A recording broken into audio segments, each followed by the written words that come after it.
சாதாரண செல்லூர் ராஜு இன்னைக்கு உலக அறியறதுக்கு செய்தவர்கள் இந்த மதுரை மேற்கு தொகுதி மக்கள். இந்த மக்களை உயிர் உள்ளவரை என்னுடைய குடும்பமும் என்னுடைய துணைவியாரும் அழைச்சி வச்சிருக்கு. ஏன்னா அவங்களும் ஓட்டு கேட்டவங்க. எங்களுடைய உயிர் மூச்சு உள்ளவரை, என்னுடைய நினைவுகள் இருக்கும் வரை, என்னுடைய இந்த அளவுக்கு என்னை உயர்த்தி வைத்த இந்த மக்களுக்காக என்றும் பாடுபடுவேன்.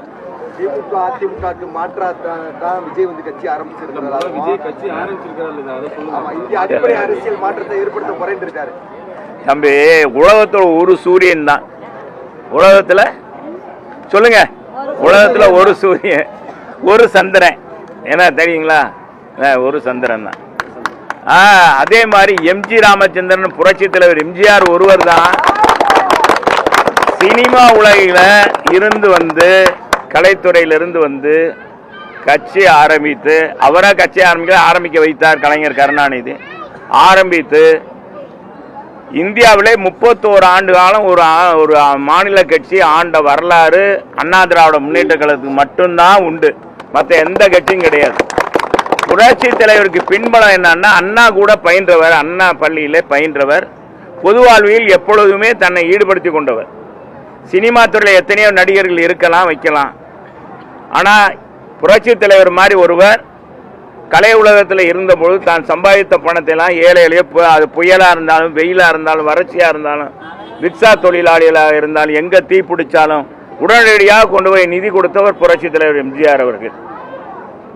இந்த வரலாறு. அதே மாதிரி போர் நடக்கும்போது தனக்கு கொடுத்த பரிசவே கொண்டு போய் கொடுத்து, நேரு அவர்களிடம் 75 லட்சம் ரூபா, அன்னைக்கு அவர் நேரு பிரதமராக இருக்கும்போது 75 லட்சம் ரூபா சொந்த நிதியை கொடுத்தவர்.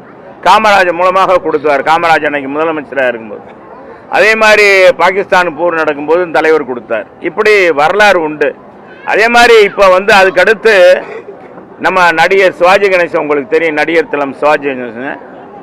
அவர் அழுதால் மக்கள் அழுவாங்க. இன்னைக்கும் தியேட்டரில் போய் பாருங்க. அவர் சிரித்தால் மக்கள் சிரிப்பார்கள், பெண்கள் சிரிப்பார்கள்.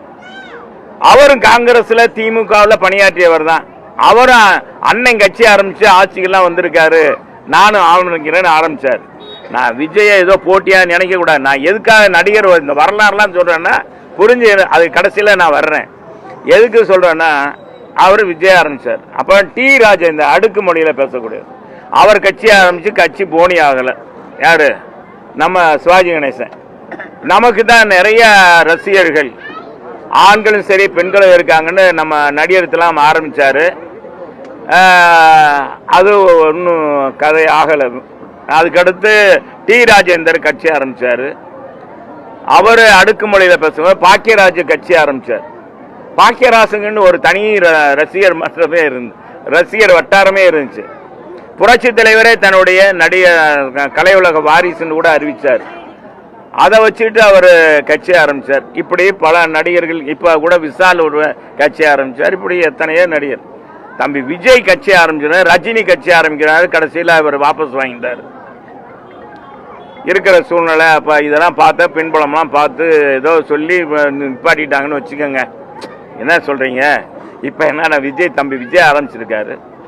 அவர் நோக்கம் இளைஞர்.